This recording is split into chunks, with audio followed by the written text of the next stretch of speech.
E agora a gente vai falar dos pronombres interrogativos. São os pronomes que a gente vai fazer perguntas em espanhol.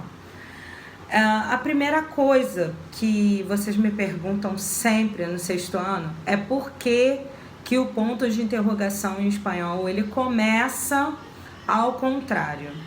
E por que o ponto de exclamação ele também começa ao contrário.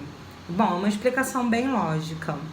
Ele começa ao contrário para sinalizar para você que você tem que mudar o tom de voz, que aquilo ali é uma pergunta.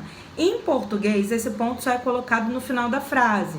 Então, você tem que olhar primeiro para ver se tem alguma pontuação na hora que você está contando uma história, por exemplo. E aí, depois que você olhou e leu, aí você vai mudar a sua voz com o tom de pergunta. Em espanhol você não precisa fazer isso. O ponto de interrogação ao contrário, ele já te diz que você tem que começar aquela frase, aquela pergunta, né, em tom de pergunta. Assim também acontece com um ponto de exclamação, tá? Que ele começa também ao contrário, de cabeça para baixo. E é a mesma coisa, né? Quando eu estiver contando uma história, quando eu estiver falando alguma coisa, aquele ponto de interrogação ao contrário, ele vai sinalizar que eu tenho que mudar o meu tom de voz para uma exclamação.